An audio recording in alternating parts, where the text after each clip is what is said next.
উনি সম্ভবত এই 3 বা 4 ঘন্টা ঘুমানোর বাইরে পুরোটা টাইম বাংলাদেশের জন্য কাজ করেছেন। 18 জুলাই যেদিন মীর মুগ্ধ মারা যান, সেদিনই কিন্তু আমাদের ছাত্র দলের 10 জনের বেশি শহীদ হয়েছিলেন একই সাথে।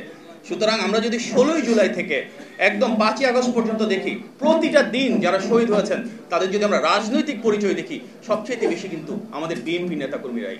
কিন্তু এটা নিয়ে কখনো আমরা বড়াই করি নাই, নিজেদের অবদান ছোট করে হলো একটা বৃহত্তর জাতীয় ঐক্যের জন্য সবাইকে স্বীকৃতি দিয়েছি। কারণ এই গণ অভ্যুত্থানটা এককভাবে কোনো রাজনৈতিক দলের ছিল না। এই গণ অভ্যুত্থান ছিল সব শ্রেণী পেশার মানুষের।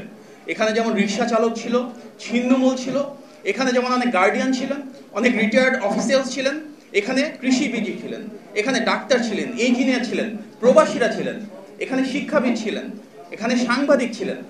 সকল শ্রেণী পেশার মানুষ ঐক্যবদ্ধ হয়েছিলেন।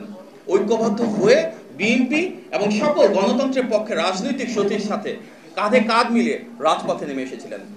এবং ইতিহাস সাক্ষ্য দেয়, প্রথম 15 বছরে বিএনপি ফ্যাসিবাদ বিরোধী যে আন্দোলন করেছে, দুর্বার আন্দোলন, অনিঃশেষ ত্যাগ সংগ্রাম করেছে, এত কিছু করার পরও সরকারের পতন হয়নি। তার একটাই কারণ, পৃথিবীর কোনো দেশে কোনো গণতান্ত্রিক বিরোধী দল এককভাবে কোনো ফ্যাসিবাদী সরকারের পতন ঘটাতে পারে নাই।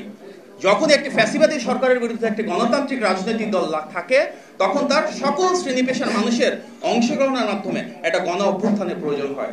সেটাই কিন্তু আমরা 2024 সালে জুলাই এবং আগস্টে দেখেছি, যেখানে ঠিক গত 15 বছর মতন বিএনপি এবং যুগপৎ আন্দোলনের শরিক সব রাজনৈতিক দল মাঠে ছিল, তার সাথে সব শ্রেণী পেশার মানুষেরা, বিশেষত আমাদের বিরোচিত ছাত্ররা নেমে এসেছিলেন এবং আমরা সবাই মিলে কাঁধে কাঁধ মিলিয়ে এই ফ্যাসিবাদের পতন ঘটিয়েছি।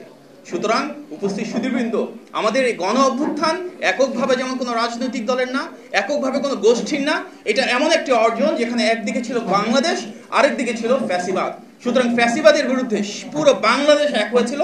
তবে সেখানে মূল নেতৃত্ব যদি আমরা বলি, সবচেয়ে বেশি শহীদের সংখ্যা, সবচেয়ে বেশি সমর্থকের সংখ্যা, রাজপথে নেমে আসা সবচেয়ে বেশি নেতাকর্মীর সংখ্যা, সেটা বিএনপি। এবং সবচেয়ে বড় রাজনৈতিক দল হিসেবে, সবচেয়ে বড় জনপ্রিয় রাজনৈতিক দল হিসেবে বিএনপি সেই দায়িত্বটা পালন করেছে বলেই আমরা দেখেছি 5 আগস্ট যখন সরকারের পতন হলো, সবার আগে কিন্তু আমাদের সেই নেতার বক্তব্য প্রচার হয়েছিল, যার বক্তব্য রাজনৈতিকভাবে ওনাকে মোকাবেলা করতে না পেরে আইন এবং আদালতের মাধ্যমে আওয়ামী লীগ দমন করেছিল।